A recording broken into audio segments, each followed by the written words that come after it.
ஒரு அழகான கிராமத்தில் அப்பா அம்மா மற்றும் அவர்களது செல்ல மகள் கவிதாவுடன் ஒரு எளிய குடும்பம் மகிழ்ச்சியாக வாழ்ந்து வந்தது.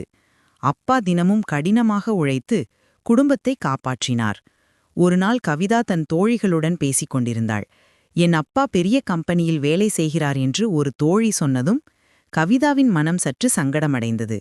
அவள் அப்பாவின் துப்புரவு தொழிலை பற்றி நினைக்க தயங்கினாள். அப்பா காலையில் வேலைக்கு புறப்பட்டபோது கவிதா அவரை பார்க்காமல் முகத்தை திருப்பிக் கொண்டாள். அவளது இந்த மனமாற்றம் அம்மாவிற்கு வருத்தத்தை அளித்தது. அப்பாவின் உழைப்பை மகள் குறைத்து மதிப்பிடக்கூடாது என்று அம்மா வருந்தினாள். மறுநாள் காலை அம்மா கவிதாவின் கையை பிடித்துக்கொண்டு, "வா கவிதா, இன்று நாம் அப்பா வேலை செய்யும் இடத்திற்கு சென்று வருவோம்" என்றார். கவிதா குழப்பத்துடன் அம்மாவை பின்தொடர்ந்தாள். அவர்கள் அப்பா வேலை செய்யும் இடத்திற்கு சென்றனர். அங்கே அப்பா வியர்வை வழிய வழிய வீதியையும் பொது இடங்களையும் சுத்தம் செய்து கொண்டிருந்தார். அப்பா படும் சிரமத்தை பார்த்து அதிர்ந்து போனாள்.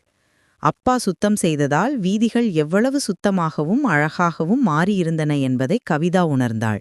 இந்த உழைப்பு இல்லையென்றால் நம் ஊர் அசுத்தமாகிவிடுமே என்று கண்கலங்கினாள். அப்பா தன்னுடைய கடினமான உழைப்பால் ஊருக்கு எவ்வளவு நன்மை செய்கிறார் என்று புரிந்தது. உடனே ஓடிச் சென்று அப்பாவை கட்டிக்கொண்டாள். "அப்பா, என்னை மன்னித்து விடுங்கள். நீங்கள் ஒரு சிறந்த அப்பா. உங்கள் வேலைதான் மிகச்சிறந்த வேலை" என்று பெருமையுடன் சொன்னாள். அன்று முதல் கவிதா அப்பாவின் தொழிலை மதித்தாள். எந்த தொழிலையும் குறைத்து மதிப்பிடக்கூடாது.